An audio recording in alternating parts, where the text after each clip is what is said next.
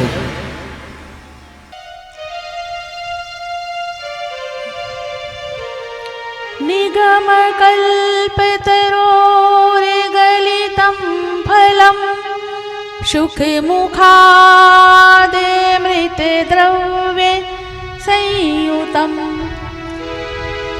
पिबत भागवतं रसमालयम् मोहरो रसिका भुवि भावुकः।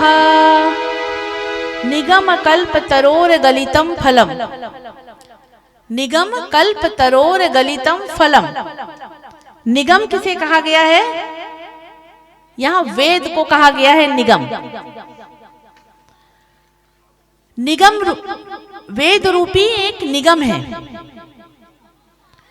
उसका फलम, उसका पका हुआ फल क्या है?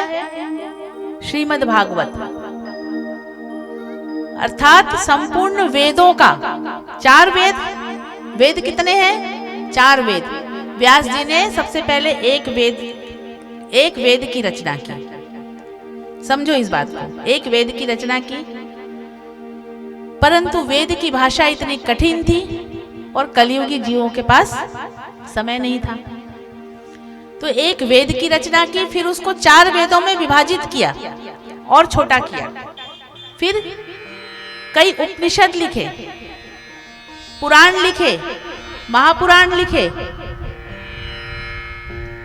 फिर भी जब उन्हें संतुष्टि नहीं हुई कलयुगी जीवों के लिए, तब उन्होंने नारद जी की प्रेरणा से श्रीमद् भागवत की रचना की।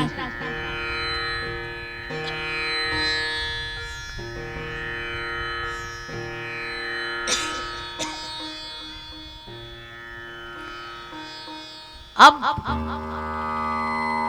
पिबत भागवतम रसमालायम मुहुरो रसिका भूवि भावुका। यह एक अमृतमय रस है। इस रस का पान मुहुरो मुहुरो अर्थात धीरे धीरे निरंतर करते जाओ। अब आप लोग पूछोगे कब तक करते जाएं? पूछोगे नहीं? प्रश्न तो उठा होगा, कब तक करें, भगवान कब दिखेंगे, कब मिलेंगे, कब तक करते जाएं? जब तक शरीर में चेतन अवस्था रहे। भाई चेतन अवस्था में ही तो करोगे ये पान, रस पान। ये एक ऐसा फल है जिसमें ना तो गुठली है ना कोई छिलका है। फल कैसा होता है? सभी फल में किसी में तो गुठली और छिलका दोनों होते हैं, और किसी में खाली छिलका होता है तो गुठली नहीं होती है, पर छिलका तो रहता ही है। परंतु ये एक ऐसा पका हुआ फल है कि जिसमें ना तो गुठली है और ना ही छिलका है। बस इसका पान करते जाओ। पान करते जाओ का अर्थ क्या है?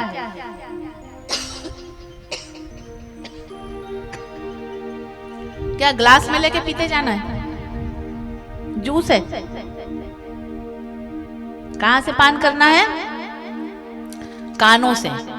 मम कर्ण रसायनम, जो आपके कानों में रसायन अमृत रूपी रस पहुंचाए, उसका पान करते रहो जब तक आपके शरीर में चेतन अवस्था में हो। जब तक आप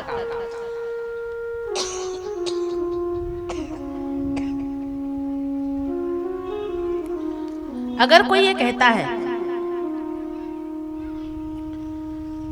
क्या कितनी कथाएं, हर दिन तो कथाएं हो रही हैं आजकल, आपकी कॉलोनी में भी होती होगी, टीवी में भी कथाएं आती, कितनी कथाएं सुने।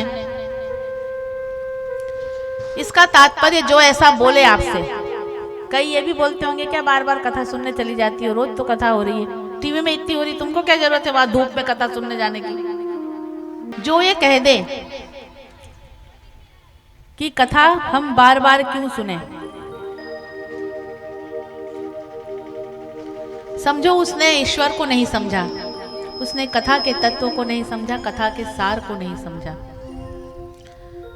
देखो एक मैं सरल भाषा में इस बात को समझाती हूं आप लोगों को। अचानक स्वस्थ रहते हो, स्वस्थ रहते रहते अचानक आप कभी भी बीमार पड़ जाते हो। अचानक होता है ना, मौसम बदला या आप कहीं गए या खान पीन में कुछ अलग सा परिवर्तन हो गया और आप बीमार पड़ गए। उसी प्रकार आप तन से बीमार होते हो, इसी प्रकार आप समय समय पर मन से बीमार होते हो। जब आप तन से बीमार होते हो तो आप कहां जाते हो? डॉक्टर के पास जाते हो। डॉक्टर आपको क्या करता है? एंटीबायोटिक देता है। जब तक आप डॉक्टर के पास नहीं जाओगे तब तक आप ठीक नहीं होते। दवाई नहीं खाओगे तब तक ठीक नहीं होगे, भले वो घरेलू दवाई खाओ, काढ़ा पी लो, कुछ भी कर लो, पर आपको इलाज के लिए जाना तो पड़ता है, करना पड़ता है। उसी प्रकार समय समय में हर 2-3 महीने में एक ना एक कथा होनी चाहिए और सुनना चाहिए। क्यों? क्योंकि तब तक आप मन से बीमार हो चुके होते हो।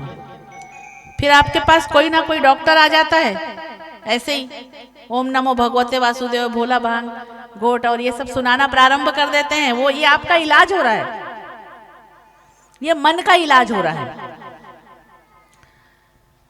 तो ये कथा इसलिए सुनना चाहिए बार बार, और आमने सामने बैठ के सुनना चाहिए। प्रश्न भी कर सकते हो आप लोग, कुछ बाद में, इसके बाद अगर आपके मन में कोई प्रश्न हो तो प्रश्न भी कर सकते हो। तो इसीलिए कथा निरंतर सुनना चाहिए। मोहरो मोहरो रसिका भूवि भावुका, धीरे धीरे इस रस का पान करो और जीवन पर्यंत करो। जो सुने और सुन के कहे अब तो मन भर गया, तो समझ लो उसने श्रवण नहीं किया, वो रसपान नहीं किया, अमृत का पान नहीं किया।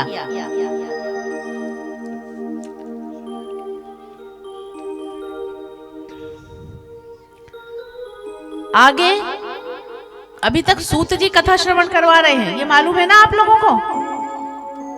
सूत जी सौनकादि ऋषियों को कथा श्रवण करवा रहे हैं। तो अब सौनकादि ऋषि सूत जी से 6 प्रश्न किया है उन्होंने, श्रीमद् भागवत में 6 प्रश्न किया है। उन्हीं 6 प्रश्नों का उत्तर पूरी भागवत में मिलेगा। 6 प्रश्न आज सुन लो आप लोग। कौन कौन सा प्रश्न किया?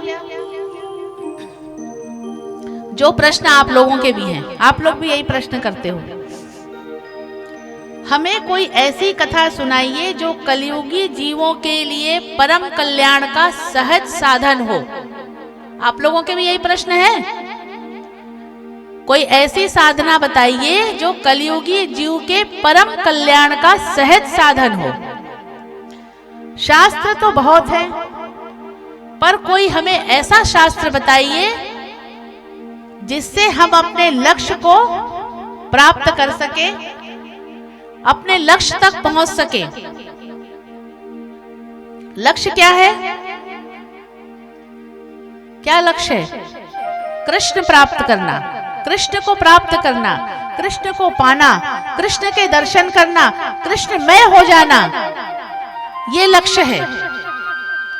श्रेयसाम यद भवेच्छेह पावना नाम च पावनम, कृष्ण प्राप्ति करम शाश्वत साधनम तद्वा दाधुना।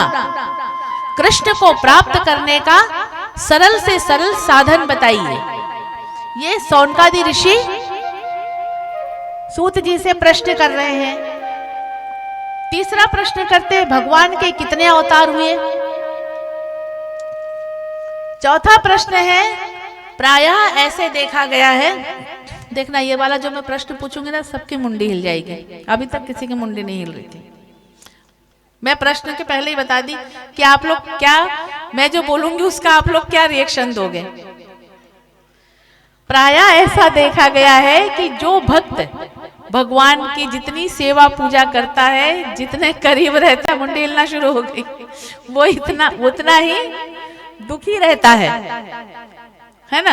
आ गई मुस्कुराहट माताओं के चेहरे पे, क्योंकि सब यही प्रश्न करते हैं।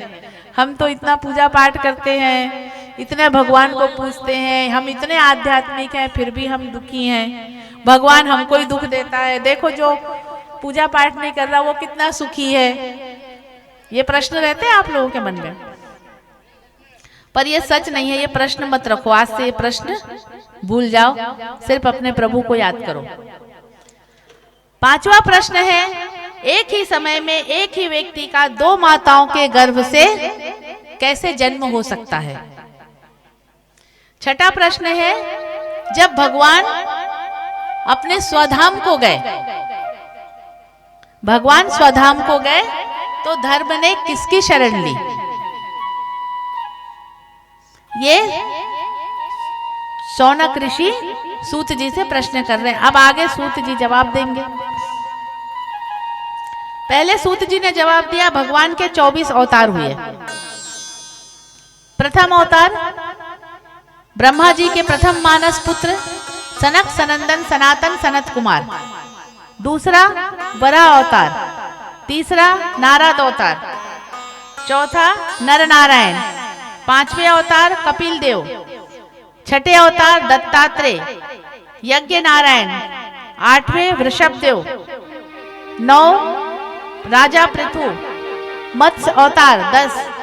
कच्छप अवतार, धन्वंतरी अवतार, मोहिनी अवतार, नरसिंह अवतार, वामन अवतार, परशुराम, व्यास जी, राम अवतार बलराम अवतार, कृष्ण अवतार, बुद्ध अवतार, हरि अवतार और हैग्री अवतार। कलयुग का जब अंत समीप आएगा तो विष्णु यश नामक ब्राह्मण के घर में कल्कि अवतार भगवान लेंगे। सभी अवतारों के 24 अवतारों के बारे में सूत जी ने बताया। सभी अवतारों की कथा आगामी की कथा में आपको मैं श्रवण करवाऊंगी।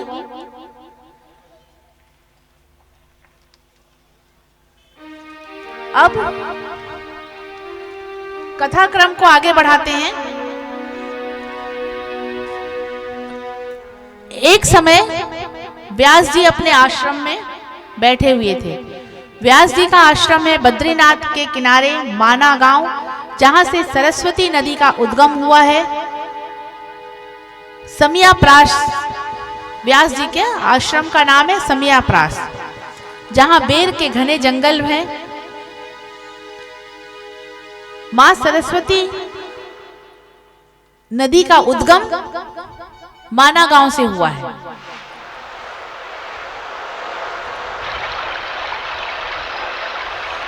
व्यास जी तप करने के लिए बैठे थे। ये संत जो होते हैं उनका अपना एक उनकी दिनचर्या एक अलग होती है।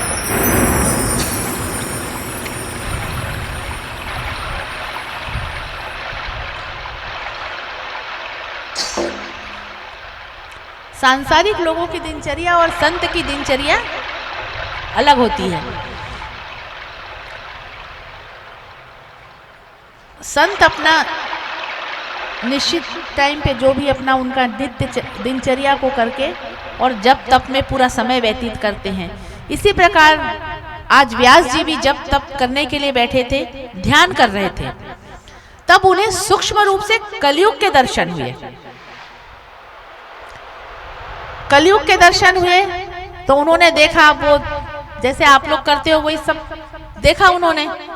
सुबह उठे, फटाफट अपना काम काज किए, फिर जो माताएं घर पे रह रही हैं सब घर के नित्यचर्या दिनचर्या करी, और फिर जो टीवी में बैठी 2 बजे से, या फिर जो खर्राटे भरे शाम को 6 बजे तक, 2 काम करती हैं माताएं। 2 सुबह का काम निपटाए और फिर जो टीवी में गए, फिर तो सारे जितने भी तांडव वाले सीरियल हैं, सास बहू जितना तांडव कर सकती है जिस तरीके से, वो सारे सीरियल वो दिन भर में देख के बैठ जाती हैं। शाम के लिए तैयार हो जाती हैं, अपने आप को चार्ज कर लेती हैं पूरी तरह। ये व्यास जी को तब देख लिया था व्यास जी ने आप लोगों को कि क्या करोगे आप लोग कलयुग में। तो व्यास जी को सूक्ष्म रूप से अपनी दिव्य दृष्टि से कलयुग के दर्शन हुए। तो उन्होंने देखा कि अरे कलयुग का जीव क्या कर रहा है। कलयुग का जीव बस सुबह उठा, अपने दिनचर्या की, अपनी मस्ती में मस्त। कोई ना तो वेद शास्त्र पढ़ रहा है ना शास्त्र पढ़ रहा है। शास्त्र पढ़ने की बात तो छोड़ो, अगर एक चालीसा का जो 5 मिनट में हो जाता है, अगर उस चालीसा को भी बोलो कि एक दुर्गा चालीसा का पाठ कर लिया करो, एक शिव चालीसा का पाठ कर लिया करो, तो भी मेरे सामने ये जवाब आता है कब तक करें, कितने दिन करें। उसमें भी जवाब ये रहता है शाम को कर सकते हैं ना, खाना वाना खा के कर सकते हैं कि नहीं, दोपहर को जैसे सो के उठ गए तो कर सकते हैं कि नहीं। अब ये कोई पूछने की बात है, लेकिन उसमें भी ये सारे प्रश्न मिलते हैं मुझे। अब देखो सुबह तो उठा नहीं जाता है, नहाया वो काम रहता है, दोपहर को कर सकते हैं खाना वाना खा के। ये सारे प्रश्न रहते हैं। ये सारे व्यास जी ने सब देख लिया था तभी व्यास जी ने। और अगर मैं एक मंच से व्यासपीठ से एक बात कहना चाहूंगी आज, अभी तुरंत मेरे दिमाग में आई, कथा बाद में आगे कहूंगी। मैं बहुत हर्षित हूँ, बहुत प्रसन्नचित हूँ, बहुत खुशी हूँ और मुझे बहुत गर्व है। इस कथा का आयोजन, जब कथा की बात करने भी जब आए थे, ये हमारे ये भैया भी आए थे, साउंड वाले भैया जो बैठे हैं।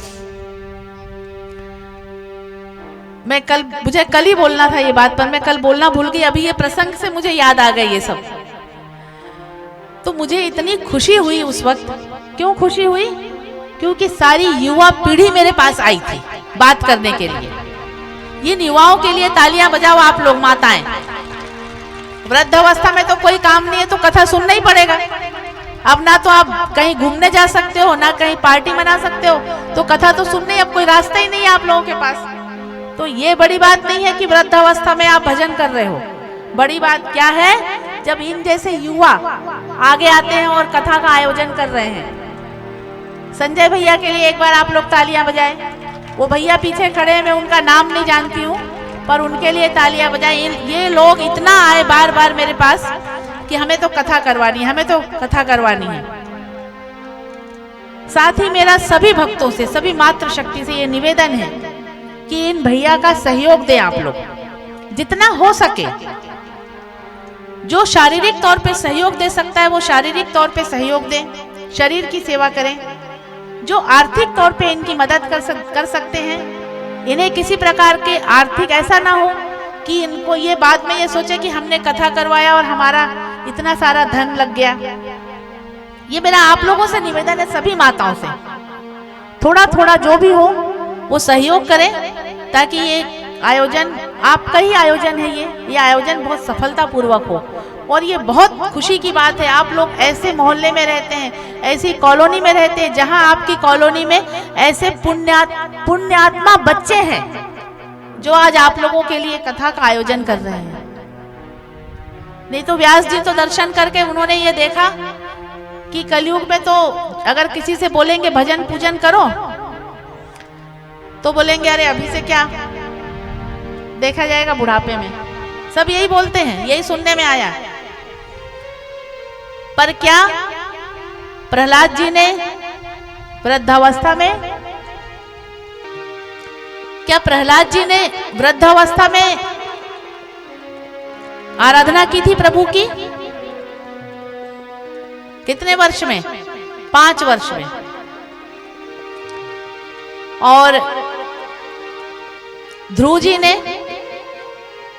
5 वर्ष की अवस्था में, बाल्यकाल में जो तप किया होता है, करा जाता है, जो जप किया जाता है, जो बालक को, ये सुनकर जाओ ध्यान से, सोने के समान होता है। स्वर्ण की प्राप्ति होती है उस आराधना से। जब बच्चा, छोटा बालक जब भगवान की आराधना करते हैं तो स्वर्ण की प्राप्ति होती है। स्वर्ण सबसे महंगा धातु है ना, मतलब सबसे महंगी चीज मिलती है बालक को। इसीलिए बच्चों को छुट्टी के दिन मनोरंजन के लिए उनकी आदत डालो कि भजन में जाएं, पूजन में जाएं, मंदिर जाएं, भजन में ही नृत्य करें। ये आदत आपको डालना है, ये आपका कर्तव्य है। देखो एक बात सुनो, अगर बच्चे को उपहार नहीं दोगे तो बच्चा थोड़ी देर के लिए रोएगा और चुप हो जाएगा, परंतु अगर बच्चे को संस्कार नहीं दिए तो बच्चा सारी जिंदगी रोएगा और आपको भी सारी जिंदगी रोना पड़ेगा। इसलिए बच्चे को उपहार दो या ना दो, परंतु संस्कार अवश्य दें। व्यास जी को सूक्ष्म रूप से कलयुग के दर्शन हुए। व्यास जी बहुत असंतोषी हो गए। जैसे एक संत जो होता है, ज्ञानी, प्रतिपल समाज की हित के विषय में विचार करता है, जो ज्ञानी होता है, संत प्रतिपल समाज के हित के विषय में विचार करता है, अपने विषय में नहीं विचार करते हैं। संत समाज हित के विषय में विचार करते हैं। इसी प्रकार व्यास जी ने देखा कि मैंने इतने वेद शास्त्र लिखे, पुराण लिखे, उपनिषद लिखे, कलयुग का जीव तो कह रहा है कि बुढ़ापे में भजन करेंगे। तो ये सारी जब चीजें देखे, व्यास जी विलाप करने लगे, दुखी होने लगे। उसी समय जब व्यास जी असंतुष्ट थे कि मैं कलयुगी जीवों को क्या देकर जाऊंगा, जब इनके पास समय नहीं रहेगा, ये पढ़ेंगे ही नहीं, तो मैं इन्हें क्या धर्म का क्या मार्ग सिखा के जाऊंगा। तो व्यास जी रुदन कर रहे थे, तभी नारद जी का आगमन होता है। जैसे ही नारद जी का आगमन होता है, व्यास जी तुरंत नारद जी के गले लग के रोने लगते हैं। नारद जी पूछते हैं कि तुम क्यों इतना उदास हो, क्यों रो रहे हो पाराशर नंद, बताओ। व्यास जी किसके पुत्र हैं? किसके पुत्र हैं व्यास जी? सुन लो, ब्रह्मा जी के पुत्र हैं वशिष्ठ। ब्रह्मा जी के पुत्र हैं वशिष्ठ। वशिष्ठ जी के हैं शक्ति। शक्ति जी का देहांत अल्प आयु में हो गया था। शक्ति जी के पुत्र हैं पाराशर ऋषि। पाराशर ऋषि के पुत्र हैं व्यास जी। तो व्यास जी से नारद जी पूछ रहे हैं व्यास जी से कि आपके दुख का कारण बताइए। व्यास जी कहते हैं मैं क्या बताऊं, मैं कलयुग के दर्शन मुझे हुए और मैं कलयुगी जीव को कुछ देकर नहीं जा पा रहा हूं। तब नारद जी कहते हैं कि कलयुगी जीव के लिए आप कोई ऐसा प्रेममय ग्रंथ लिखिए जो गृहस्थ में रहकर भी कलयुगी जीव जिसे श्रवण कर सके और जिसे सुन सके और जिसके बताए हुए जिस मार्ग पर बताए हुए मार्ग पर चल सके, जिसके मार्ग पर बताए रास्ते पर चल सके। और प्रेममय ग्रंथ की रचना करो। कैसी ग्रंथ की रचना करो? प्रेममय ग्रंथ की रचना करो जिसमें प्रेम हो। नारद जी कहते हैं व्यास जी आपने बहुत सारे ग्रंथों की रचना तो कर ली, पर किसी प्रेममय ग्रंथ की रचना नहीं की आपने। तो किसी प्रेममय ग्रंथ की रचना करिए। कलयुगी जीव गृहस्थ में रहेगा, कम समय में उसे कृष्ण प्राप्ति का सरल साधन बताइए। अब व्यास जी कह रहे हैं मैं कैसे बताऊं, अब मैं बूढ़ा हो गया, अब मुझसे कोई शास्त्र लिखा नहीं जाएगा। नारद जी कहते हैं संतों का आश्रय लो, संतों का आश्रय लो, संत कृपा, संत कृपा से यह संभव होगा। अब नारद जी अपने पूर्व जन्म का चरित्र सुनाते हैं कि सुनो संत कृपा कितना महत्व रखता है। संत का आशीर्वाद, संतों का आशीर्वाद, संतों की बताई हुई बातें, संतों के मार्गदर्शन पे चलने से हमें क्या लाभ मिलता है, ये नारद जी बता रहे हैं। आज नारद जी कह रहे हैं कि व्यास जी मैं पूर्व जन्म में, नारद जी को अपने पिछला जन्म याद है कि मैं पिछले जन्म में एक दासी पुत्र था। मेरा नाम था बालक रामदास। मेरी माता दासी थी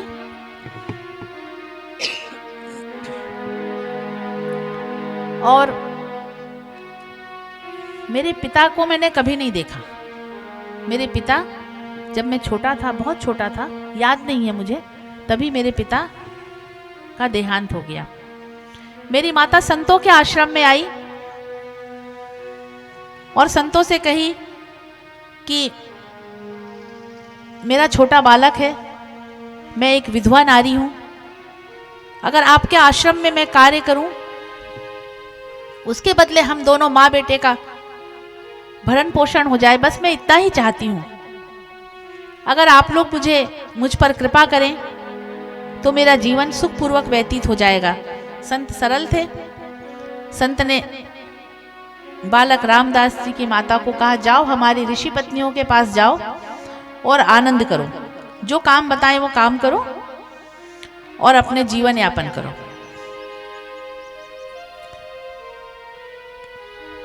तो अब आश्रम में जो जहां रहेगा वहां वही चीज सीखेगा। नारद जी आश्रम में रह रहे हैं। नारद जी आश्रम में रहते हैं, सुबह उठ जाते हैं और जो संत करते हैं फूल तोड़ के लाना संतों के लिए, पूजा की व्यवस्था करना। अब सब बालक थोड़ा बड़ा हो गया, बालक को सब प्रेम कर रहे हैं, बालक रामदास, बालक रामदास, ये उनको बुला रहे हैं, बुलाते थे। अब बालक रामदास, फिर बालक रामदास में इतनी वैराग्यता आ गई कि एक बार नारद जी जिस आश्रम में रहते थे उस आश्रम में कुछ संत आए थे जो चतुर्मास का पालन कर रहे थे। चतुर्मास में एक ही स्थान पे रहना होता है। चतुर्मास का पालन कर रहे थे, तो वो नारद जी बालक रामदास दिन भर उनकी सेवा में लगे रहते थे, संतों की सेवा में लगे रहते थे। अब जब संतों के जाने का समय आया तो बालक ये कहने लगा कि आप मुझे भी लेकर चलिए, यहाँ से मैं भी आप लोगों के साथ वन में जाऊंगा तप करने के लिए। अब नारद जी बता रहे हैं कि मेरी माँ संतों के पास जाकर इसीलिए रोती थी कि मेरे बच्चे को लेकर मत जाना, और मैं संतों के पास जाकर इसलिए रोता था कि मुझे छोड़कर मत जाना।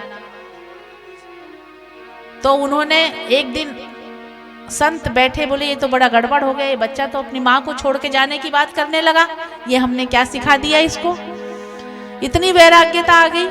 फिर एक दिन समझाया, बेटा प्रथम देवता कौन होते हैं, हमने क्या सिखाया, हमने ये भी सिखाया आपको, मातृ देव भव, पितृ देव भव, ये सिखाया।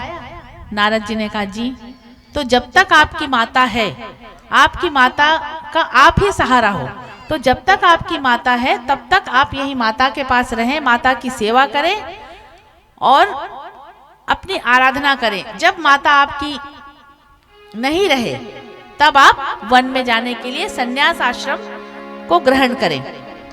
नारद जी मान गए।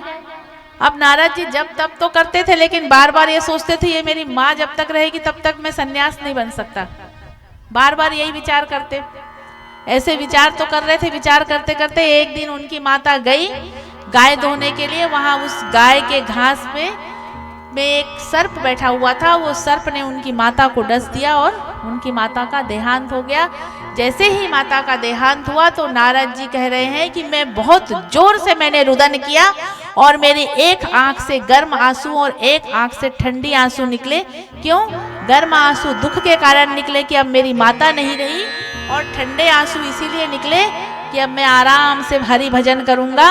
और मैं अपने माता का अंतिम संस्कार किया, और अंतिम संस्कार करने के पश्चात उत्तराखंड में एक गुफा में चला गया और गुफा के अंदर घुस गया। और गुफा के अंदर घुसकर जो मुझे जब संत जा रहे थे तो बचपन में ही नारद जी को एक 12 अक्षर का मंत्र अलग अलग अक्षर के होते हैं, जैसे पंचाक्षर मंत्र, ओम नमः शिवाय 12 अक्षर का मंत्र है, ओम नमो भगवते वासुदेवाय। तो ओम नमो भगवते वासुदेवाय का मंत्र देकर गए थे। नारद जी उस मंत्र का जप करते थे। अब नारद जी सीधा गुफा में चले गए और गुफा के अंदर जाकर वो बड़े तन्मय होकर नृत्य करने लगे इस मंत्र का उच्चारण करते हुए। नारद जी ने ये बताया कि जब मैं गुफा में बैठकर इस मंत्र का जप कर रहा था तो अचानक एक मेरे हृदय में एक दिव्य दृष्टि, एक ज्योति, एक प्रकाश जागा, जिससे मुझे प्रभु के दर्शन हुए। पर वो एक क्षणिक दर्शन हुए और प्रभु अंतर्ध्यान हो गए, आकाश में चले गए। मैं चिल्लाता चला गया, रुको रुको भगवान, रुको भगवान, रुको, प्रभु मुझे दर्शन दो, प्रभु मत जाओ। पर आकाशवाणी हुई कि बेटा रामदास, बालक रामदास, तुम्हें मैंने क्षणिक दर्शन दिए हैं, परंतु अभी तुम्हारा और प्रारब्ध बचा हुआ है। कुछ समय यह जन्म तो तुम्हारा ऐसे ही जाएगा, तुम मेरे नाम का उच्चारण, मेरा जप तप करते रहो, मेरी आराधना करते रहो, परंतु अगले जन्म में तुम मेरे धाम आओगे। और व्यास जी से कह रहे हैं, देखो वही दासी पुत्र, वही बालक रामदास आज देव ऋषि नारद बन के आपके सामने खड़ा है। आज मैं जगत और जगदीश की क्षमता को बनाकर, नारद ज्ञानम ददाति नारद, ज्ञानम ददाति नारद। नारद कौन है? नारद उस व्यक्ति का नाम है, नारद वो नाम है जो ज्ञान देते हैं। नारद जी जिसको भी प्रभु की प्राप्ति हुई, चाहे मनुष्य को हो, चाहे दैत्यों को हो, या देवताओं के पास कोई संदेश जाना हो, तो कहां कौन पहुंचता था? सबसे पहले नारद जी पहुंचते थे। कथा में आगे सुनते जाओगे, कंस के पास भी पहले नारद जी पहुंचे। सबके पास पहले नारद जी पहुंच जाते हैं और भगवान के दर्शन करा देते हैं। ये है गुरु की महिमा। इस प्रकार प्रसंग सुनाकर नारद जी वहां से चले गए। नारद वो नाम है जो जगत और जगदीश की समता को बना के रखते हैं। नारद जी चले गए। अब व्यास जी ने नारद जी की प्रेरणा से नारद जी व्यास जी को चतुर्श्लोकी भागवत देकर गए, जो ब्रह्मा जी ने नारद जी को सुनाया था। ब्रह्मा जी के पुत्र हैं नारद जी। एक और आप बात सुनो। सबसे पहले भगवान नारायण ने ब्रह्मा जी को श्रीमद् भागवत कथा का श्रवण कराया। चतुर्श्लोकी भागवत, सिर्फ 4 श्लोक दिए। ब्रह्मा जी ने नारद जी को दिया, ब्रह्मा जी ने नारद जी को दिया और सनकादि अपने उनके जो मानसिक सृष्टि सनकादि ऋषियों को दिया। सनकादि ऋषियों ने सप्ताह श्रवण की विधि बताई पृथ्वी पर। इस प्रकार जो चतुर्श्लोकी भागवत नारद जी देकर गए व्यास जी को। व्यास का अर्थ होता है विस्तार करना। इस नारद जी ने कहा ये चतुर्श्लोकी भागवत मैं आपको देके जा रहा हूं, इसका विस्तार करिए। इस प्रकार व्यास जी ने श्रीमद् भागवत की रचना की। श्रीमद् भागवत में 335 अध्याय है, 12 स्कंध है और 18,000 श्लोक है। इस प्रकार एक बृहत भागवत की रचना व्यास जी ने कर डाली। बोलिए व्यास भगवान की, बोलिए भागवत महापुराण की जय हो। अब आगे व्यास जी ने श्रीमद् भागवत की रचना किस प्रकार की।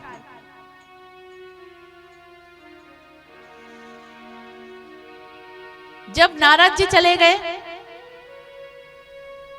व्यास जी के पास से चतुर्श्लोकी भागवत देकर, तो व्यास जी ने आचमन किया और आचमन करने के पश्चात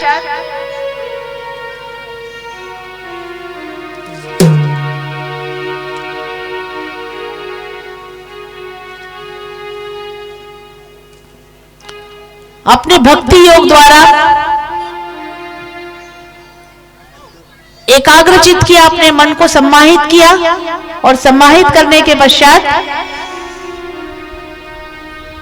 उन्हें क्या दिखा, कौन से दृश्य का दर्शन हुआ। उन्होंने देखा कि दुर्योधन की भीम की गदा से दुर्योधन की जंघा टूटी हुई है, सम्रागण में पड़ा हुआ है दुर्योधन, अंतिम सांसें गिन रहा है। तभी उसी समय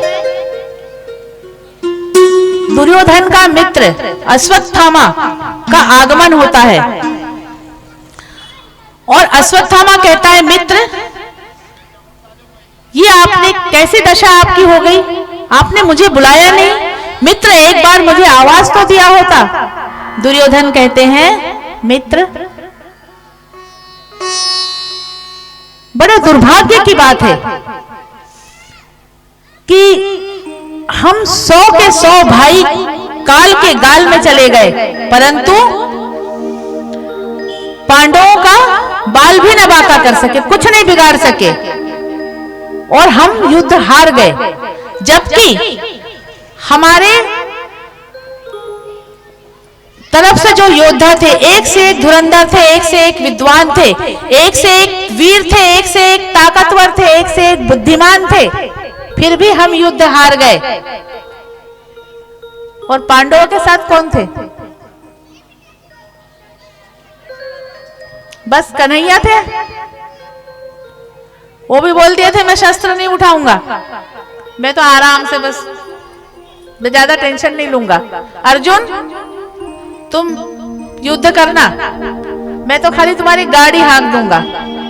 अर्जुन ने भी कहा कि हाँ प्रभु, गाड़ी आप हाँकोगे तो फिर मुझे क्या विचार करना, भाई जिसका ड्राइवर कन्हैया हो उस गाड़ी का कभी एक्सीडेंट हो सकता है?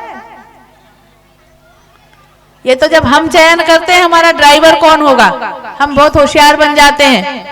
हम सोचते हैं कि अरे एक से एक वीर योद्धा होनी चाहिए, फिर हमारी गाड़ी अच्छी चलेगी। यही तो हम गलती करते हैं। वो जो गलती दुर्योधन ने किया वही गलती हम भी कर रहे हैं। इसी प्रकार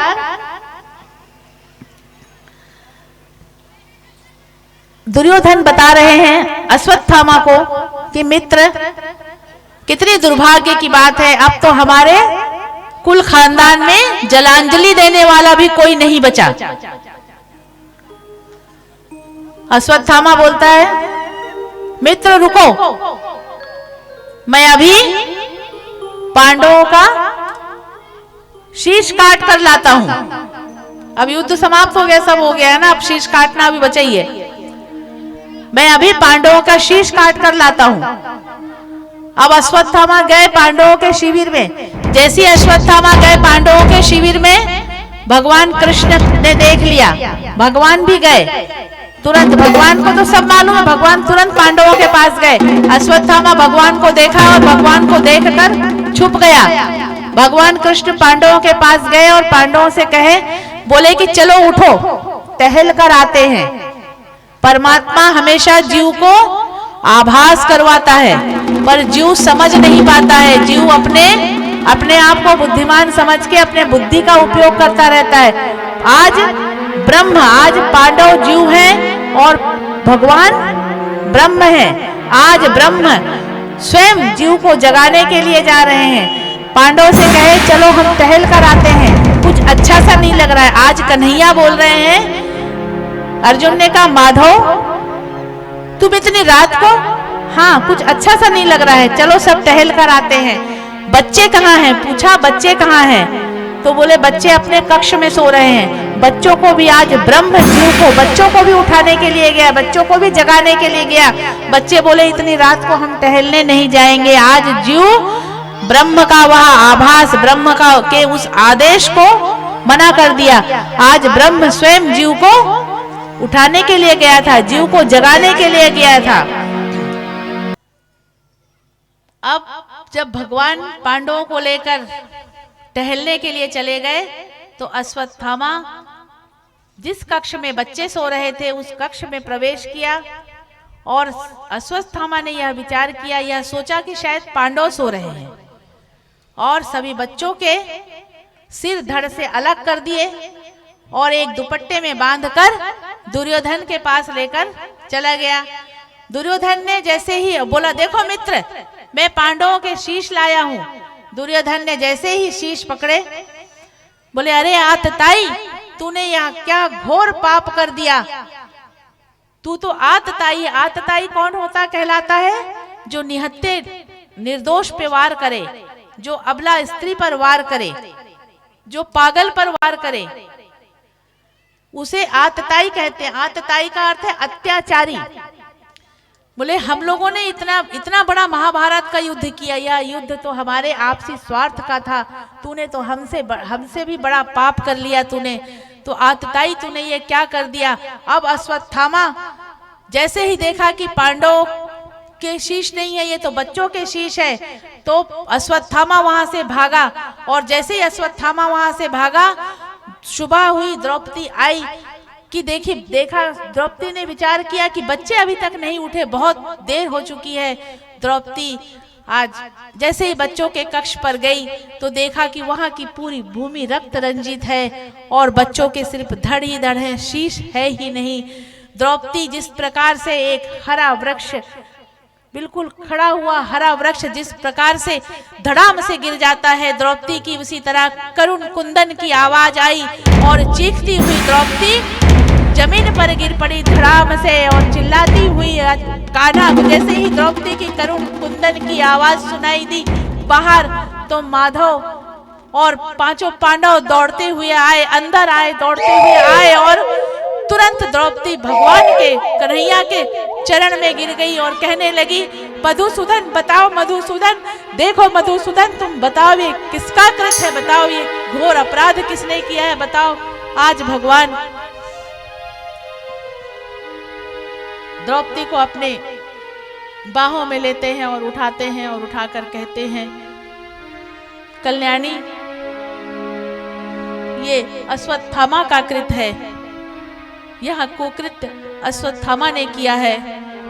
द्रौपदी का करुण कुंदन हो चल रहा है, द्रौपदी रो रही है, विलाप कर रही है। उसी वक्त अर्जुन कहते हैं कि चलो माधव, चलो अश्वत्थामा को ढूंढने चलो, चलो अश्वत्थामा को पकड़ कर लाते हैं। और अर्जुन ने द्रौपदी को यह सांत्वना दी, हे कल्याणी, मैं अपने गांडीव धनुष से जब अश्वत्थामा का शीश लाकर तुम्हारे चरणों में रखूंगा और तुम उस शीश पर अपने चरण रखकर स्नान करोगी और अपने केश तभी तुम अपने केश बांधना जब मैं अश्वत्थामा का शीश तुम्हारे चरणों पे लाके रख दूंगा, और तभी मुझे शांति मिलेगी।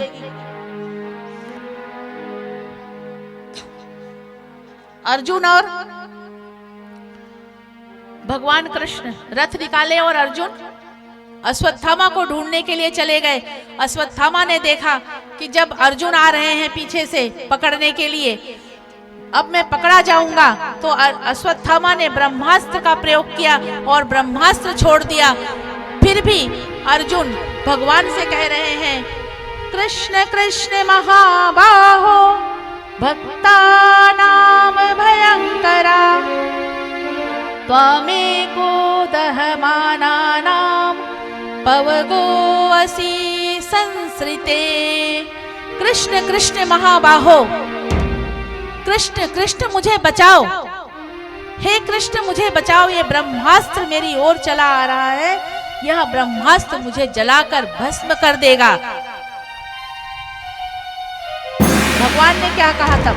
भगवान ने कहा, अर्जुन तुम भी ब्रह्मास्त्र छोड़ो, क्योंकि अश्वत्थामा को ब्रह्मास्त्र चलाना आता है, ब्रह्मास्त्र लौटाना नहीं आता है। तुम भी ब्रह्मास्त्र छोड़ दो।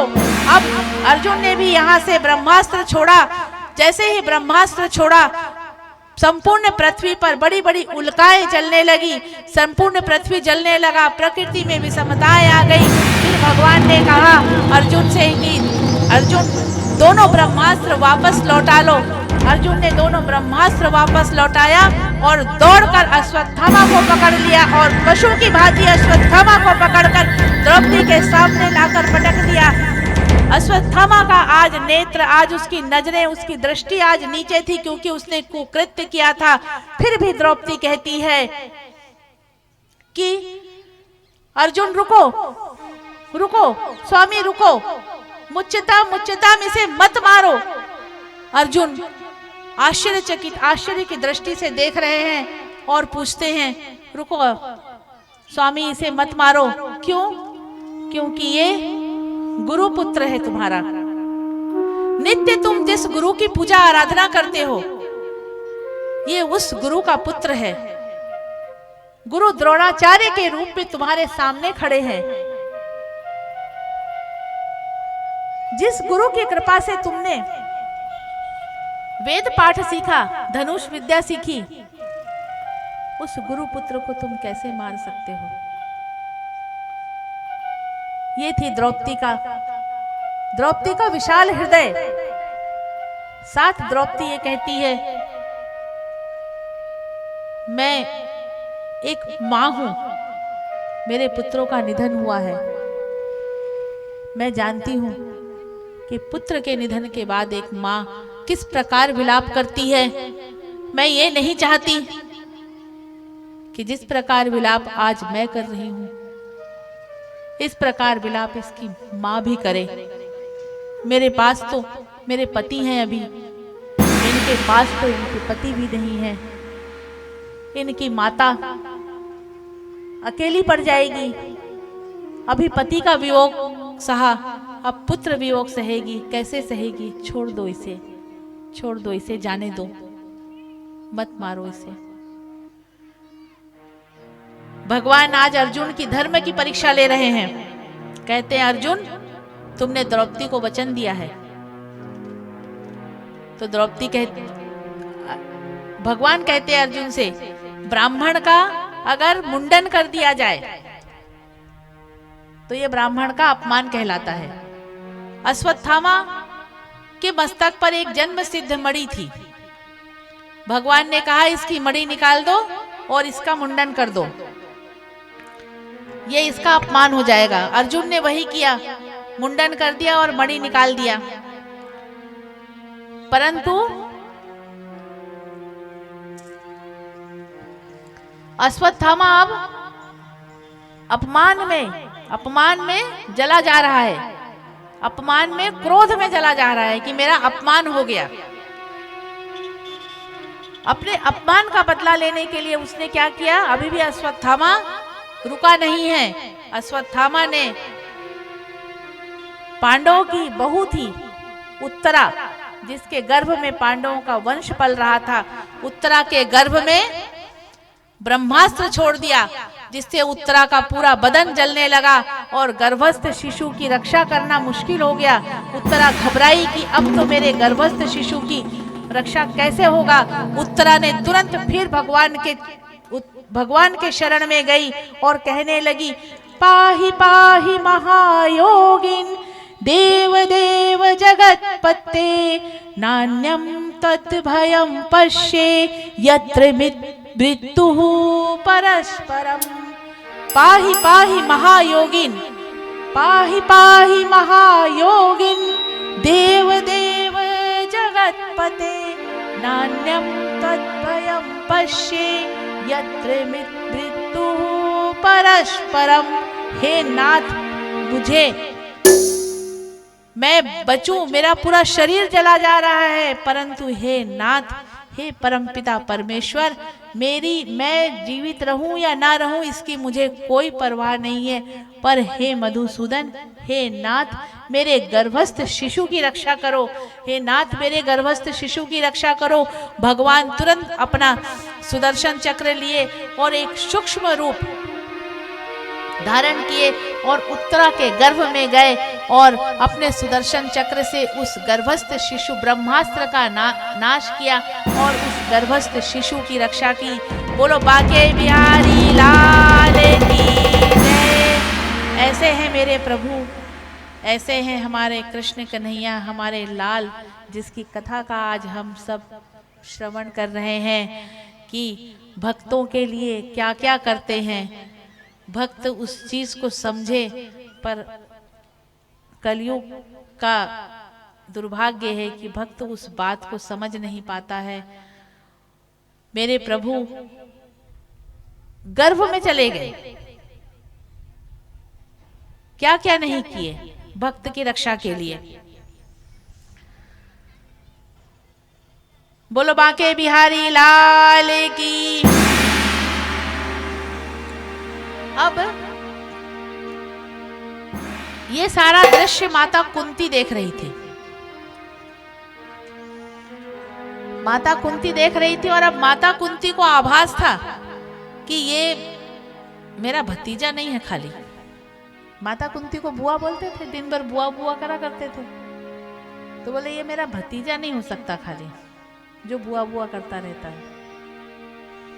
आज माता कुंती ये समझ गई कि परम पिता परमेश्वर ये कन्हैया ही है जो हमारे साथ हमेशा रहते हैं। माता कुंती समझ गई। अब भगवान बोल रहे हैं माता कुंती को कि माता जी, अब पांडव जीत गए हैं, राज्य मिल गए हैं, राजा बन चुके हो, पांडव राजा बन गए हैं, तो अब मुझे आज्ञा दो, मैं द्वारका जाना चाहता हूँ। अब मैं अपने राज्य में जाऊंगा, कब तक यहाँ रहूंगा। तो और माता कुंती से कहते हैं कि माँ मांगो, तुम क्या चाहती हो, जो तुम आज मांगोगी मैं वो तुमको दूंगा, तुम्हारी जो इच्छा हो तुम मांगो। माता कुंती ने जो मांगा वो ना तो आप लोग मांग सकते हो ना मैं मांग सकती हूँ। इतनी हिम्मत अभी हमें नहीं है कि ना तो आप मांग सकते हो ना मैं मांग सकती हूँ। माता कुंती ने कहा, विपदा संतु ना शश्वत्र तत्र जगत गुरु भवतो दर्शनम यत् स्याद् पुनर्भव दर्शनम् विपदा शन्तु न शश्वत्र तत्र जगत गुरु। हे गोविंद,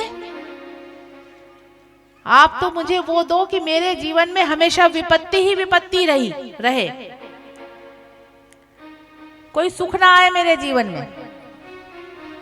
भगवान ने कहा, ये माता, अभी तुम्हारा दुख से दिल नहीं भरा, अभी मन नहीं भरा तुम्हारा दुख से।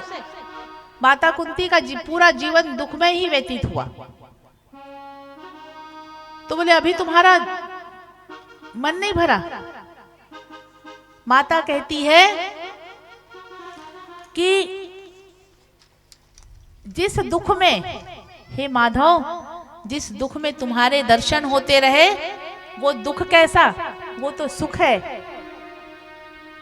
और अगर मेरे जीवन में सुख आ जाएगा तो शायद मैं आपका स्मरण नहीं करूंगी। तो जब मैं आपका स्मरण नहीं करूंगी तो आपके दर्शन ही नहीं होंगे। तो इसलिए अच्छा है, मैं तो जीवन में दुख ही दुख चाहती हूं। इस प्रकार माता कुंती ने भगवान से दुख ही दुख मांगा, ताकि हरि हृदय में हमेशा बसा रहे और इस कन्हैया के दर्शन में करती रहूं।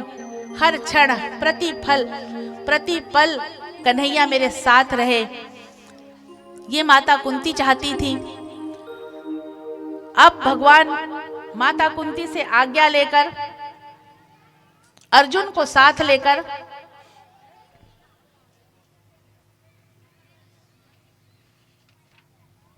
अपने नगर को चले गए। कुछ समय वो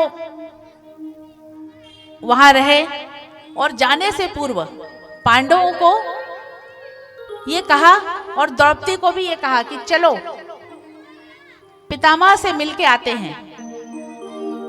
माता कुंती से आज्ञा ली कि माता अब मैं जाऊंगा, मुझे आज्ञा दे, और पांडवों को लेकर पितामह से मिलने के लिए गए। जैसे ही पितामह ने देखा कि मेरी मृत्यु को सुधारने के लिए कन्हैया सामने आ गए। आज 54 दिन हो गए हैं पितामह बाड़ों की सैया में लेटे हुए हैं। उनके शरीर से रक्त का एक एक बूंद गिर चुका है, फिर भी पितामह ने प्राण नहीं त्यागा। जैसे ही कान्हा के दर्शन हुए, कन्हैया को देखा, पितामह हाथ तो जोड़ नहीं पा रहे थे क्योंकि बाणों की सैया पे लेटे हुए थे। पितामह ने नजरों से ही आज कान्हा का अभिवादन किया। कन्हैया ने भी पितामह से कहा, पितामह प्रणाम, आपके पौत्रों को लाया हूं। अब ये राजा बन गए हैं, सार्वभौम सम्राट बन चुके हैं, ये युद्ध जीत चुके हैं, इन्हें आशीर्वाद दीजिए। ये आपका आशीर्वाद पाना चाहते हैं और आपके जीवन का जो अनुभव है उस अनुभव को आप बताइए, ताकि ये अपना राज्य अच्छे से चला सके, सुव्यवस्थित चला सके, नीतिपूर्ण चला सके। तो पितामह कहते हैं, लाला बड़ा कैसे बनाना है, बड़ा आदमी बड़ा किसको बनाना, ये कोई तुमसे सीखे। जिसके साथ तुम हो उसे मैं क्या उपदेश दूंगा, ये पितामह कह रहे हैं। फिर भी पितामह ने कहा, बेटा सुनो, अब तुम लोग राजा बन गए हो, ज्यादा से ज्यादा धन कमाना, और जो धन कमाओ वो प्रजा के हित के कार्य में लगाना।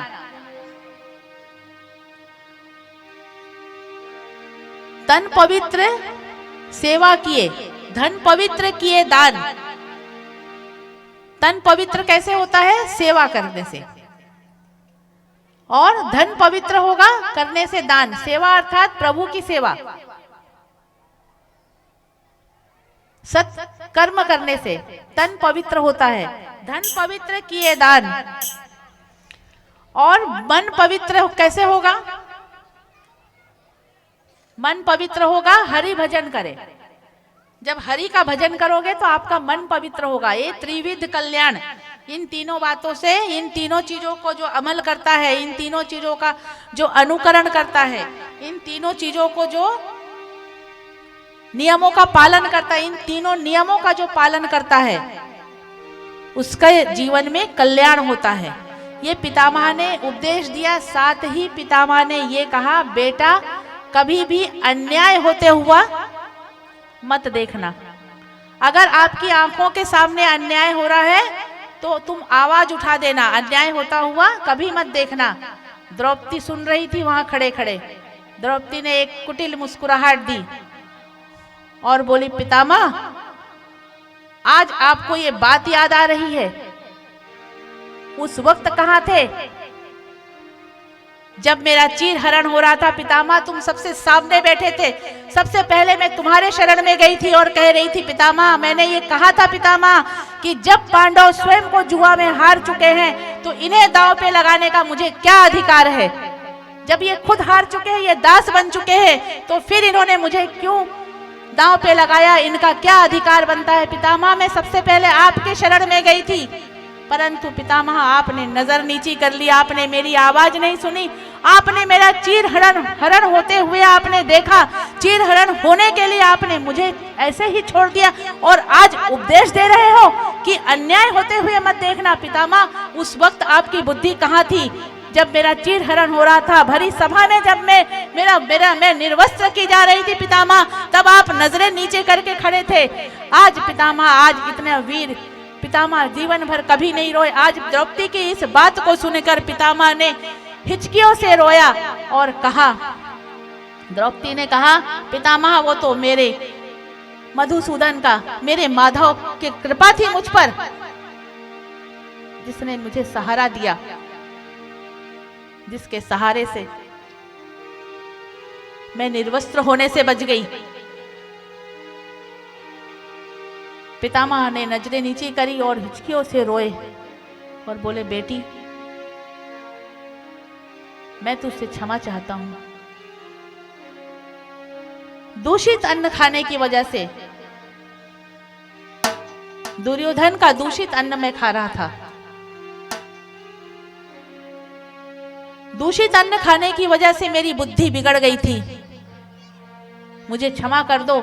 और बेटी आज 54 दिन से मैं आज बाढ़ों की सैया पर लेटा हुआ हूं, मुझे इच्छा मृत्यु का वरदान प्राप्त है। अर्जुन मुझे क्या मारेगा, इंद्र मुझे क्या मारेगा, फिर भी मैंने अपने प्राण नहीं त्यागे। क्यों? क्योंकि मैंने जो अन्न खाया था दूषित, उस अन्न से जो रक्त बना था, मैं उस रक्त का एक एक बूंद मेरा बह चुका है।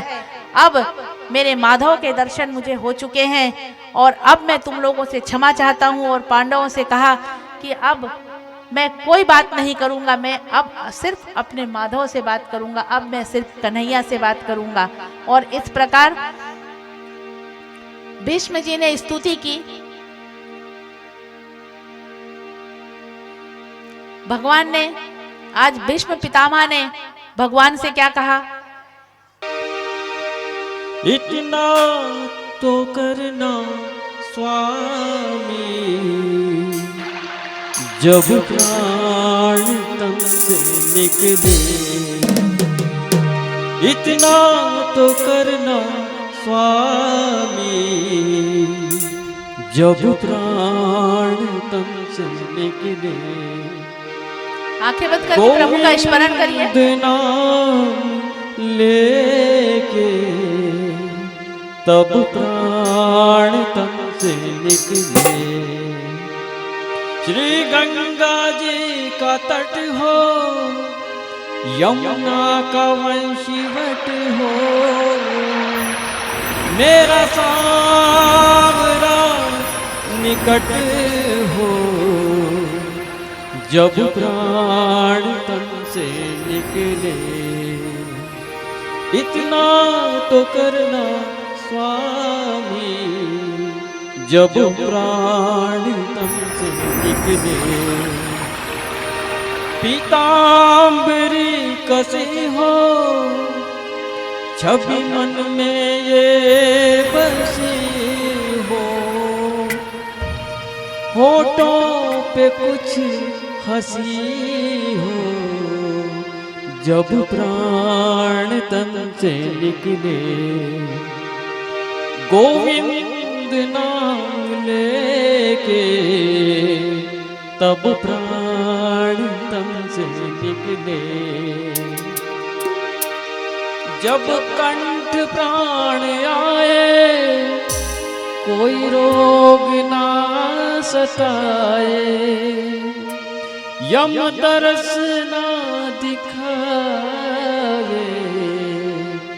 जब प्राण तन से निकले। इतना तो करना स्वामी, जब प्राण तन से निकले।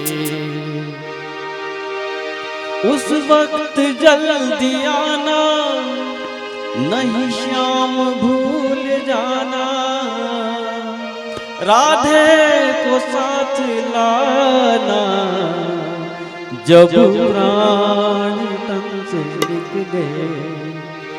इतना तो करना स्वामी, जब प्राण तन से निकले।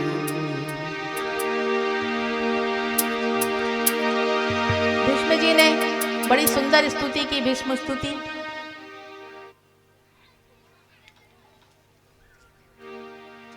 भीष्म स्तुति में उन्होंने ये बताया है भगवान को, हे भगवान, मेरी एक पुत्री है,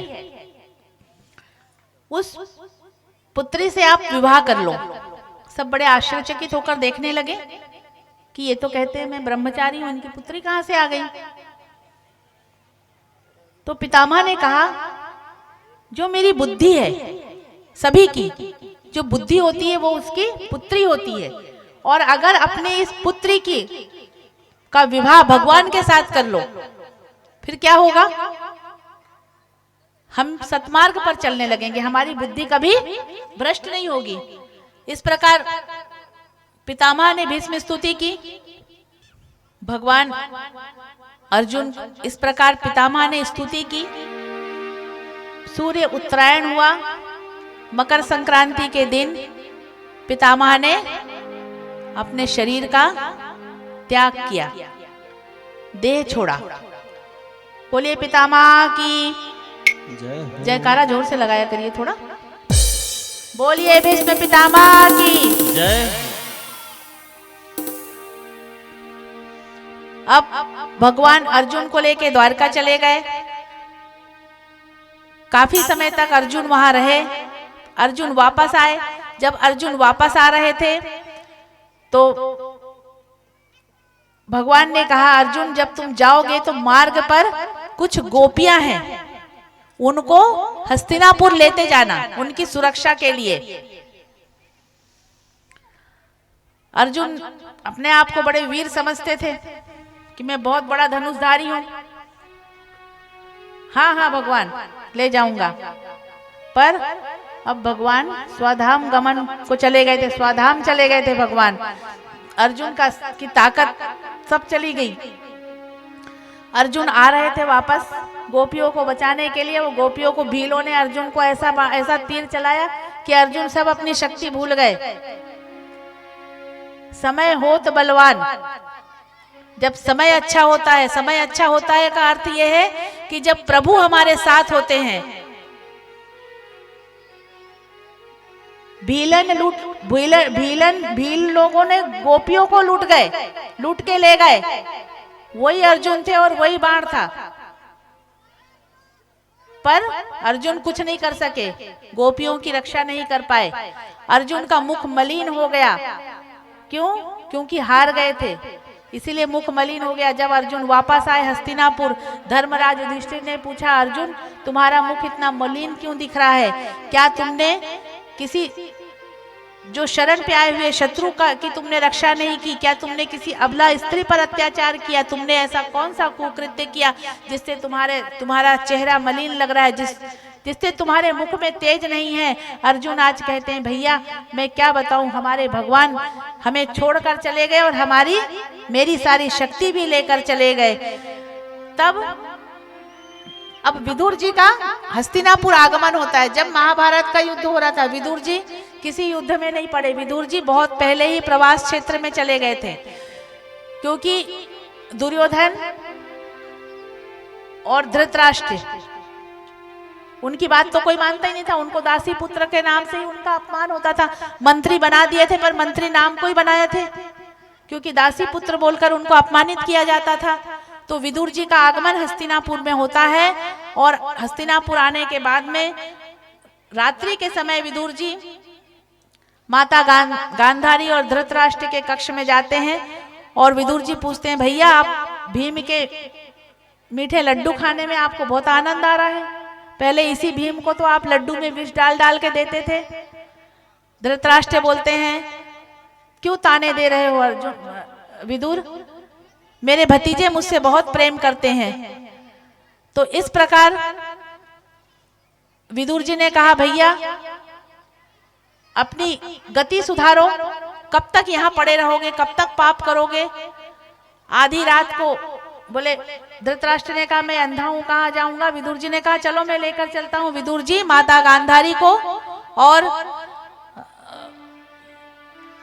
धृतराष्ट्र जी को लेकर वन में तप कर लेकर चले गए, और उनकी मोक्ष की प्राप्ति हुई। इधर जब सुबह धर्मराज युधिष्ठिर जागे और देखे मेरे ज्येष्ठ माता पिता कहीं घर छोड़कर चले गए हैं, सोचा शायद इनके 100 के 100 पुत्र काल के गाल में चले गए, इस कारण ये चले गए हैं, कहीं आत्महत्या तो नहीं करे, ऐसे विचार कर रहे थे। तभी नारद जी का आगमन होता है, और नारद जी को सारी ये दशा धर्मराज युधिष्ठिर नारद जी को बताते हैं।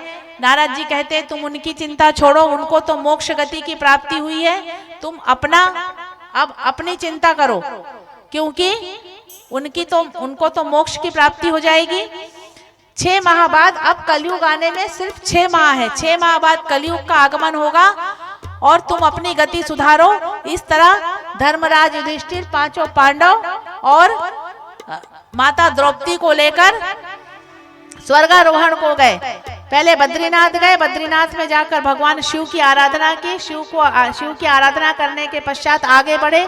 जब आगे बढ़ते गए तो सबसे पहले द्रौपदी का पतन हुआ। भीम ने कहा भैया द्रौपदी गिर गई है। धर्मराज युधिष्ठिर ने कहा अब मैं आगे बढ़ चुका हूँ, पीछे मुड़कर नहीं देखूंगा। इस तरह वो सब आगे बढ़ते चले गए, एक एक सबका पतन होता चला गया। अंत में धर्मराज युधिष्ठिर अकेले बचे रहे। अब यमराज जी धर्मराज की युधिष्ठिर जी की परीक्षा लेने के लिए आए। परीक्षा लेने के एक कुत्ता बनकर आए और बोले कि मैं तुमको तो स्वर्ग में ले जाऊंगा। धर्मराज युधिष्ठिर जी को बोले मैं तो तुमको तो स्वर्ग में ले जाऊंगा, परंतु ये कुत्ता तुम्हारे साथ नहीं चलेगा। धर्मराज युधिष्ठिर जी ने कहा जो 7 कदम चले मेरे साथ वो साथी है। ये कुत्ता तो कब से मेरे साथ चला आ रहा है। आपको अगर स्वर्ग में ले जाना है मुझे, तो साथ में इस कुत्ते को भी लेकर जाओगे तो ही मैं आपके साथ स्वर्ग में जाने को तैयार हूँ, वरना मैं नरक में जाना पसंद करूंगा इस कुत्ते के साथ।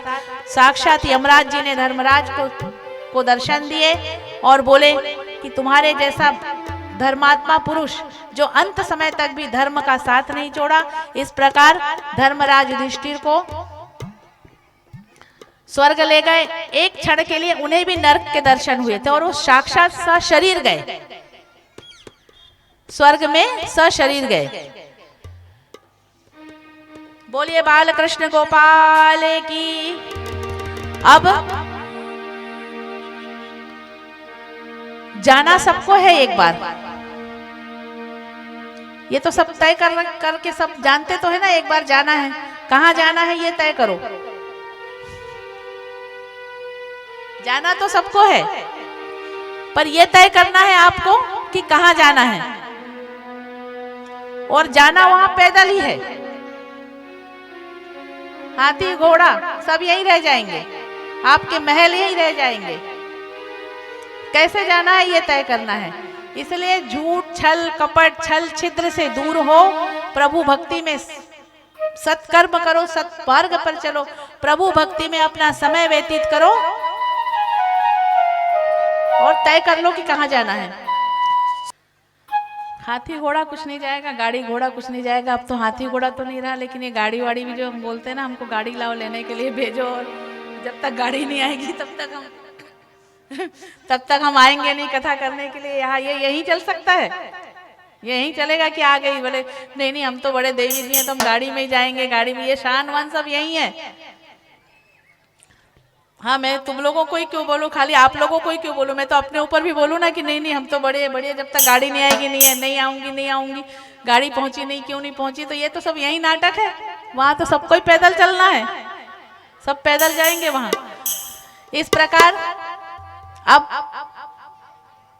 परीक्षित जी का जन्म हो चुका है। राष्ट्रीय परीक्षित का जन्म हो गया, भगवान दर्शन देने आए। उसके पश्चात परीक्षित जी युवा हो गए। तब उनका राज्याभिषेक करके पांडव स्वर्गारोहण को गए। जब पांडव स्वर्गारोहण को गए, परीक्षित जी का राज्य बहुत सुव्यवस्थित चल रहा था। करीब अधेड़ अवस्था हो चुकी थी परीक्षित जी की, राष्ट्रीय परीक्षित की। अब तब तक जन्मजय जो उनके पुत्र हैं परीक्षित, राजा परीक्षित के, वो भी युवा अवस्था में होने आए थे।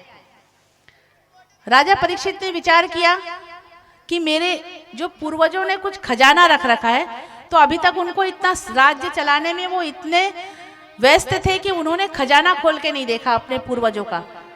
तो जैसे ही पूर्वजों का खजाना सोचे आज मैं पूर्वजों का खजाना खोलता हूँ। खजाना खोलने के लिए गए। जैसे ही खजाना खोला तो वहां मोती, माणिक, हीरे मोती से जड़ित एक स्वर्ण का मुकुट दिखा। खजाने में सबसे पहले एक स्वर्ण का मुकुट दिखा। तुरंत उस मुकुट उन्हें बहुत अच्छा लगा। उस मुकुट से आकर्षित हुए और उस मुकुट को अपने शीश पर धारण कर लिए। जैसे ही मुकुट को शीश पर धारण किए, उनकी इच्छा होने लगी, चलो अहंकार, चलो आज तो हम आखेट करके आते हैं क्योंकि हम राजा हैं। जबकि राष्ट्रीय परीक्षित सात्विक राजा थे। ऐसा भी शास्त्रों में वर्णन है कि राजा कई बार वेश बदल कर, क्योंकि राजा थे तो उनको संतों की सेवा करने देते नहीं वो, तो कई बार संत की सेवा वेश बदल कर करने जाते थे, इतने धार्मिक थे। पर वो स्वर्ण का मुकुट धारण किया और आज उनकी मति भ्रष्ट हो गई, दुर्बुद्धि आ गया। राजा परीक्षित जब स्वर्ण का मुकुट उन्होंने धारण किया, आखेट करने गए। आखेट करते करते दोपहर का वक्त हो चुका था। तो जब मार्ग में उन्होंने और देखा, शिकार कर रहे थे, तो मार्ग में देखा एक बैल जिसके 3 पैर नहीं है और पास में एक गौ माता खड़ी है। यहां बैल धर्म है, एक ही पैर से खड़ा है। गौ माता रुदन कर रही है, बैल को समझा रही है, माता धर्म को समझा रही है। बैल सतयुग में धर्म के 4 पैर थे, त्रेता में 3 पैर, द्वापर में 2, कलयुग में धर्म के 1 ही पैर। कौन सा पैर? एक कलयुग केवल नाम आधारा, सुमिरे सुमिरे नर उतरहि पारा। कलयुग केवल नाम आधारा, सुमिरे सुमिरे नर उतरहि पारा। कलयुग के 1 पैर क्या है? नाम आधारा, नाम संकीर्तन। प्रभु के नाम लो, प्रभु का नाम लो। ये कलयुग में धर्म के 1 पैर है। परंतु आगे सुनना, वो एक पैर जो है, उस एक पैर को राष्ट्रीय परीक्षित ने ये देखा कि एक लंबा काला काला पुरुष, लंबा तगड़ा सा, बड़ी बड़ी मूंछों वाला, नंगी तलवार लिए, निर्वस्त्र और नंगी तलवार लिए बैल के एक पैर को भी काटने के लिए बार बार वार कर रहा है। राजा परीक्षित ने यह दृश्य देखा और उस काले पुरुष को वहां से भगाया। जैसे ही काले पुरुष ने देखा कि ये राजा मुझे मार डालेगा, तो अपने मृत्यु के भय से राजा परीक्षित के चरणों में शरणागत हो गया। परीक्षित ने पूछा, तुम कौन हो? उस काले पुरुष ने कहा, मैं कलयुग हूं, मैं कलयुग हूं। राजा परीक्षित ने कहा, निकल जाओ तुम मेरे राष्ट्र से, मेरे देश से, मैं तुम्हें यहां नहीं रहने दूंगा। कलयुग ने कहा, मैं कहां जाऊं, आप तो सार्वभौम सम्राट हैं, मुझे क्षमा करो, मुझे कोई तो कुछ स्थान तो दो। राजा परीक्षित भौरे की तरह सारग्राही, राजा परीक्षित बहुत तीक्ष्ण बुद्धि थी। वो जानते थे कि कलयुग में जीव क्या करेगा। कलयुग केवल नाम आधारा, केवल नाम संकीर्तन ही कर पाएगा। भौरे की तरह सारग्राही राजश्री परीक्षित ने, कलयुग ने जब निवेदन किया कि कलयुग तो मेरे शरण में आ गया है, तो इसे कुछ स्थान दे दूं, दया आई। कलयुग ने कहा, खाली मुझसे नुकसान ही नुकसान नहीं है कि आप सोच रहे हो कि मैं आ गया तो खाली नुकसान है। मैं कलयुग हूं, मैं कल पुर्जों का युग हूं। देखो वही हो रहा है ना, मैं कल पुर्जों का युग हूं, मेरे रहने से लाभ भी बहुत है। परंतु जो प्रभु का स्मरण करेगा, कलयुग केवल नाम आधारा, जब जो प्रभु का नाम लेगा उस पे मेरा कोई प्रभाव नहीं पड़ेगा। अब कलयुग ने कहा कि मुझे कुछ स्थान दे दो रहने के लिए। राजा ने कहा, ठीक है। कौन कौन से स्थान दिए? पहले 3 स्थान दिए। कौन कौन से? मदिरालय, जुआलय और जहां स्त्रियां देह व्यापार करती हैं, वहां कलयुग का वास होता है। ये 3 स्थान दिए। अब कलयुग ने सोचा, कलयुग अभी भी अपनी बुद्धिमत्ता नहीं खो रहा था, राजा परीक्षित को किसी तरह अपनी ओर खींच ही रहा था। बोला, ऐसा है महाराज जी, आपने तो मुझे सारे गंदे स्थान दे दिए, एक आध अच्छा स्थान भी दे दीजिए। भगवान ने कहा, ठीक है, स्वर्ण भी तुम्हारा स्थान है, परंतु पाप से कमाया हुआ स्वर्ण। गीता में भगवान ने कहा है, धातुओं में मैं सोना हूं, परंतु कैसा सोना हूं? पुण्य से, धर्म के अनुरूप कमाया हुआ जो सोना है उसमें भगवान का वास है। और पाप से कमाए हुए सोना का अर्थ, पाप से कमाए हुए धन में कलयुग का वास रहता है। जैसे ही कहा तुम पाप से कमाए हुए स्वर्ण में, तो जो मुकुट पहन रखा था वो पाप का सोना था, वो जरासंध का मुकुट था। जरासंध बहुत दुराचारी दैत्य था, जिसका वध करके पांडव वो मुकुट छीन कर ले आए थे, धन ले आए थे। मतलब धन तो लाते ही थे ना। कोई राजा अगर किसी राजा पे वार करता और जो राजा हार जाता है तो उसका धन तो अपने राजकोष में लाते ही हैं, तो उसका राजकोष का धन लेकर आए थे। तो कलयुग ने, जैसे ही राजा ने कहा स्वर्ण में तुम्हारा वास, कलयुग उठा और राजा के मस्तक पर जाकर बैठ गया। कलयुग क्यों स्वर्ण मांग रहा था, कोई अच्छा स्थान क्यों मांग रहा था? कलयुग ने देखा कि राजा परीक्षित ना तो शराब पीते हैं, ना तो जुआ खेलते हैं, ना पर स्त्री गमन करते हैं। तो जिस देश में राजा पे अगर कलयुग का प्रभाव नहीं हुआ तो फिर उस देश को मैं बर्बाद कैसे करूंगा। इस तरह कलयुग ने राजा परीक्षित से बात करी और राजा के मुख से निकल गया, स्वर्ण में वास है, और सीधा जाके कलयुग राजा के शीश पर चढ़ गया। राजा के मुकुट के माध्यम से राजा के मस्तिष्क पर पहुंचा। राजा आगे बढ़े, आखेट करने के लिए गए। आगे गए तो एक शमीक ऋषि के आश्रम में पहुंचे और उन्हें भूख लग रही थी। मध्याह्न का समय हो गया था, भूख लग रही थी, प्यास लग रही थी। तो राजा ने ऋषि से कहा कि ऋषि हमें भूख लग रही, हमें प्यास लग रही, हमें भोजन दो। तो ऋषि ध्यान पर बैठे हुए थे, ऋषि ने समाधि पे बैठे थे, ऋषि ने कुछ सुना नहीं। तो राजा परीक्षित को अहंकार आया, मैं इस पूरे राष्ट्र का राजा, पूरे देश का राजा, सर्वभौम सम्राट, इसकी बात नहीं सुन रहा है, ये कैसा ऋषि है। पास में एक मृतक, एक मरा हुआ तक्षक नाग पड़ा हुआ था, उस सर्प को राजा के गले में डाल दिया और राजा वहां से चल निकला। राजा का पुत्र जब शमीक ऋषि वहां पर आया, तो जब शमीक ऋषि आए, देखे मेरे पिता के गले में ये मृत सर्प किसने डाल दिया। वहां कुछ और ऋषि पुत्र खेल रहे थे, बोले राजा परीक्षित आए थे और तुम्हारे पिता से भूख प्यास की याचना की, तुम्हारे पिता ने ये बात नहीं सुनी, तो ये मृत सर्प उनके गले में डालकर चले गए। शमीक ऋषि क्रोधित हो गए, बोले राजा अहंकार, अपने आप को, उसको इतना अहंकार, राजा होने का अहंकार।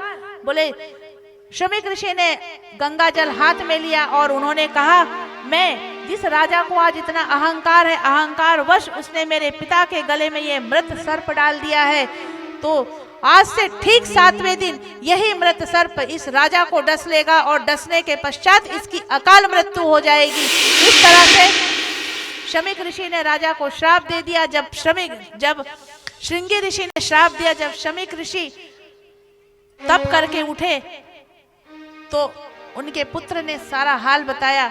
तब शमीक ऋषि ने कहा, बेटा ये तुमने ठीक नहीं कहा, वो करा, ये वो हमारे राजा हैं, कितने सरल हैं। फिर अपने शिष्यों को भेजा राजा के पास कि तुम्हें यह श्राप मिल गया है, तुम अपने 7 दिन में तुम्हारी मृत्यु होने वाली है। राजन, आप अपनी मृत्यु को सुधारने के लिए जो भी कर सकते हो, जो उपाय कर सकते हो, जो जब तब कर सकते हो, वो आज से ही करना प्रारंभ कर दो, क्योंकि ठीक आज से 7वें दिन आपकी मृत्यु होने वाली है। प्रिय भक्तों, आज से ठीक 7वें दिन अर्थात हर जीव की 7वें दिन ही मृत्यु होना तय है, क्योंकि 7 से कोई 8वां वार नहीं है।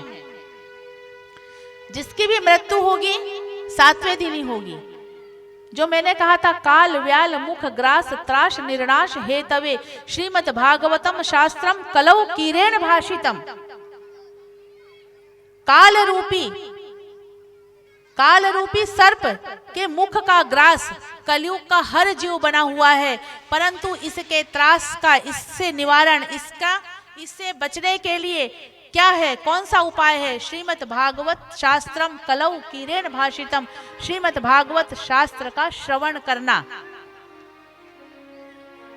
इस प्रकार राजा परीक्षित को जब यह अब जाकर घर जाकर मुकुट उतार दिए, याद आया मैंने क्या कर लिया, कौन सा दुष्कर्म करके आया। तब तक ऋषि पुत्र पहुंच गए और ऋषि पुत्रों ने सब बता दिया। राजा परीक्षित अब उपाय ढूंढने लगे।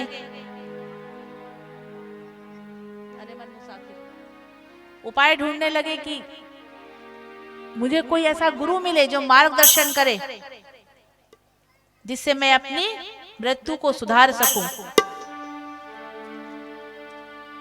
हर जीव को जाना है,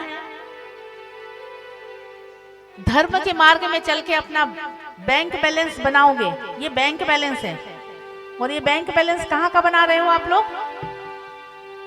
कल भी मैंने बताया था, वो बैंक बैलेंस इतना अच्छा है कि वहां ब्लैक मनी भी जमा हो जाती है। चुपचाप रात को नींद में सोते रहो, ब्लैक मनी कैसे भाई, यहाँ की ब्लैक मनी कैसे कि आपको चोरी करने जाना पड़ेगा। भाई काला धन कमाना है तो चोरी तो करना पड़ेगा, सीधे रास्ते तो आपको काला धन मिलेगा नहीं। पर वहां की ब्लैक मनी अच्छी है, वहां तो अगर चुपचाप आंख बंद है, सो रहे हो, स्नान किया नहीं किया, मुख साफ किया नहीं किया, भगवान कुछ नहीं बोल रहे। भगवान कह रहे हैं नाम स्मरण करते जाओ, और वो जो नाम रूपी धन है वो आपका बैंक बैलेंस बनाता जा रहा है। इसीलिए व्यर्थ में समय बर्बाद करने के बजाय जब समय मिले तो अपना बैंक बैलेंस वहां का बनाओ। यहाँ के बैंक बैलेंस में तो बहुत मेहनत लगती है, तो ज्यादा यहाँ का बैंक बैलेंस बनाने के चक्कर में मत पड़ो।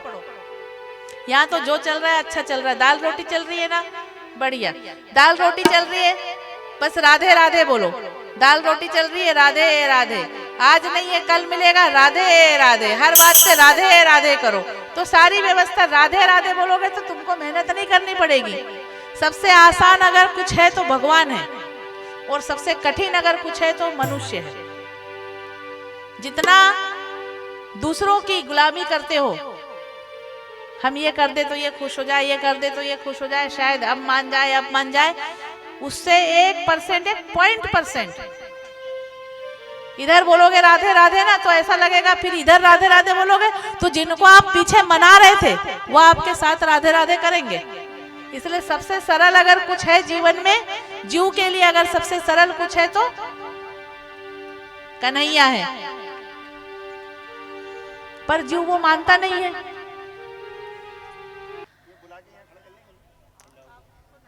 फिर राष्ट्रीय परीक्षित कई संतों के पास गए, कई संतों से उन्होंने प्रश्न किया, जिसकी मृत्यु जल्दी होने वाली है, जिसकी 7 दिन में मृत्यु होने वाली है, उसे अपनी मृत्यु को सुधारने के लिए, अपने मोक्ष पाने के लिए क्या क्या करना चाहिए, पर किसी ने कोई जवाब नहीं दिया।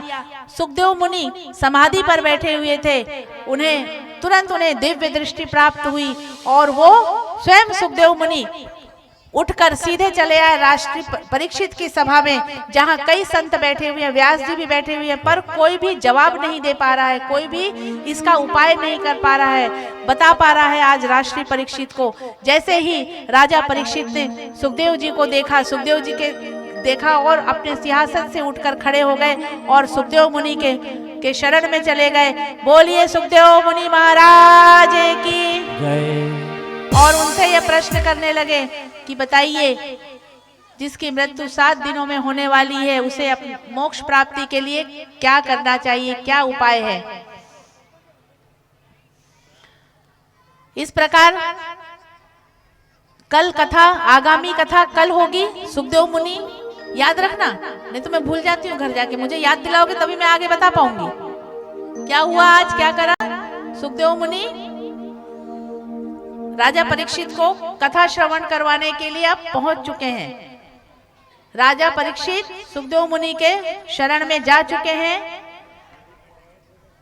अब कल से आप लोग भी राजा परीक्षित हैं और अब आपको सुखदेव मुनि, अभी तक कौन कथा सुना रहा था, सूत जी सौनकादि ऋषि को कथा सुना रहे थे। अब सुखदेव मुनि राष्ट्रीय परीक्षित को कथा सुनाएंगे। अब कथा ऐसे चलेगी। अब आगामी कल तृतीय दिवस की कथा रहेगी।